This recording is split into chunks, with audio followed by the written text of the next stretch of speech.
Nesta aula nós veremos um exemplo que envolve o estudo de um caso de equilíbrio de fases. Teremos uma mistura, essa mistura com dois componentes, e o sistema vai apresentar um equilíbrio entre as fases líquido e vapor, e nós vamos analisar o comportamento de um dos componentes dessa mistura quando nós mudamos a temperatura do sistema a uma pressão constante.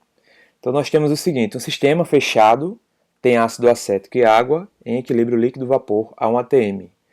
A temperatura do sistema é aumentada lentamente com a pressão constante. Se duas fases ainda estão presentes, como mudarão as frações molares da água em cada fase?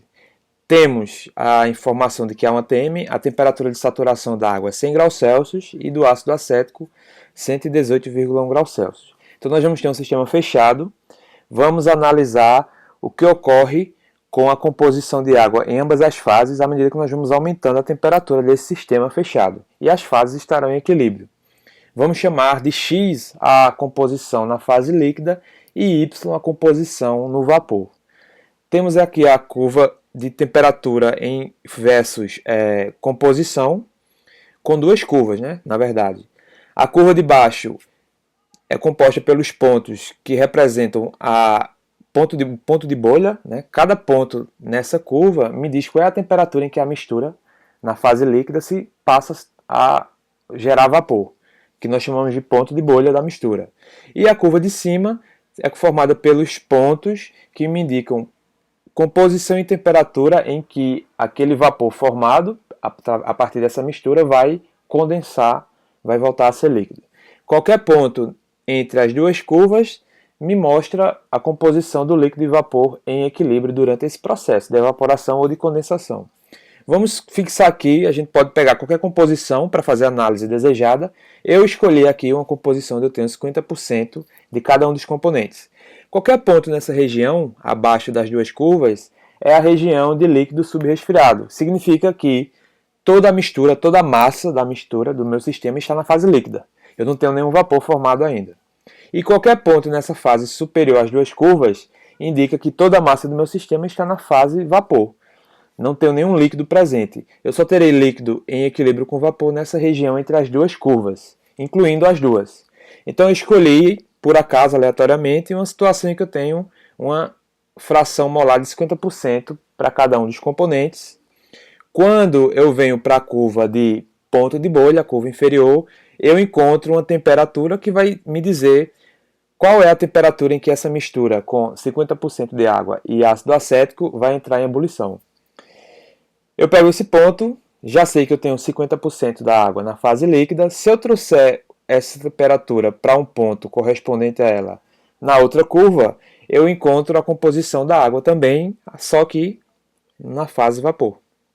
E aí eu vou encontrar que Y, né, a composição da água no vapor, seria 0,64. Então, a 1 atm e numa temperatura de aproximadamente 104,5 graus Celsius, eu teria líquido em vapor em equilíbrio, com 50% de água e 64% na fase vapor. Isso partindo de uma mistura que originalmente tinha 50% de água e 50% de ácido acético. Se eu pegasse outra proporção na fase líquida, eu ia encontrar outros resultados. Eu pego essa mesma mistura e vou aumentar a temperatura um pouco mais. Então, aumentei um pouco a temperatura, fiz a correspondência aqui. Esse ponto me leva até uma temperatura de aproximadamente 105,6 graus Celsius, algo em torno disso. Na curva de líquido saturado, eu vou encontrar a nova composição da água na fase líquida e também encontro na outra curva a composição da água no vapor. E o que eu observo é que agora eu tenho 0,43 no líquido e 0,57 no vapor. Se eu continuar aumentando a temperatura, eu agora cheguei na curva de vapor saturado, onde eu terei 50% da água na fase vapor, trazendo para essa mesma temperatura o meu ponto na fase líquida, eu vou encontrar uma composição de 0,36. Então observem que eu fui aumentando a temperatura e eu observei o seguinte, que X teve o seu valor diminuído, ou seja, a fração molar da água, à medida que eu aumentei a temperatura do sistema, diminuiu de 0,5 até 0,36. E a fração molar no vapor também diminuiu de 0,64 a 0,5. Se nós continuarmos aumentando a temperatura, nós já não temos mais líquido e vapor, né? Meu ponto vai cair nessa região. Como eu falei para vocês, essa região indica que eu só tenho vapor.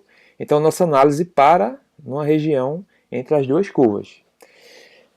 Nós esperaríamos que, como a água tem uma temperatura de saturação menor do que o ácido acético, à medida que eu aumenta a temperatura do sistema, deveria ter, pelo menos na fase vapor, uma composição maior de água e uma composição menor no líquido. Porque eu imaginaria o quê? Que a água vai sair do líquido e vai para o vapor primeiro, e só depois o ácido acético faria isso. Na verdade, quando nós temos uma mistura, as temperaturas de ebulição e condensação mudam também, porque eu terei ao mesmo tempo os dois componentes evaporando ou condensando. É por isso que nós chamamos ponto de bolha para a ebulição e ponto de orvalho para a condensação. Imagine que o nosso sistema fechado é representado por essa figura. Quando eu aqueço, a água começa a transferir moléculas para a fase vapor. Digamos que foi na situação em que eu tinha saturação da mistura. À medida que eu fui aumentando a temperatura do sistema, eu esperaria que mais moléculas de água passassem para a fase de vapor, o que faria com que o X diminuísse, composição no líquido, e o Y aumentasse, composição no vapor. Quando eu continuo aumentando, vai acontecer o seguinte também, eu terei moléculas de água passando para o vapor, porém, à medida que a temperatura aumenta, moléculas de ácido acético também deverão ser transferidas do líquido para o vapor, o que indica que, como eu estou aumentando o número de moléculas também do ácido acético nessa região, principalmente porque agora a temperatura é bem maior, e por ser maior eu consigo transferir mais moléculas do ácido acético, é razoável esperar que o aumento de moléculas de ácido acético nessa nova fase, no vapor, faça com que a composição da água nessa fase também diminua. Então, pelo gráfico que nós analisamos, nós teríamos uma diminuição da composição de água no líquido, porque ela está transferindo mais moléculas para o vapor, devido ao aumento de temperatura, e também diminuindo no vapor, porque agora outro componente, o ácido acético, vai transferir mais moléculas, uma vez que nós aumentamos a temperatura. Então, dessa forma, nós podemos concluir, né, que, à medida que eu vou aumentando a temperatura do sistema, nós teremos uma redução, né, do número de moléculas, ou seja, da fração molar de água nas duas fases. No líquido, porque ela evaporou, e no vapor, porque à medida que eu aumento a temperatura, eu favoreço a evaporação também do ácido acético. Então, eu terei mais moléculas de ácido acético, e isso justifica a redução na composição da água no vapor. Então, a nossa resposta correta seria letra D. Tanto X como Y diminuem, ou seja, eu terei uma fração molar menor da água no líquido e no vapor. E assim nós solucionamos nossa análise do sistema em equilíbrio de fases.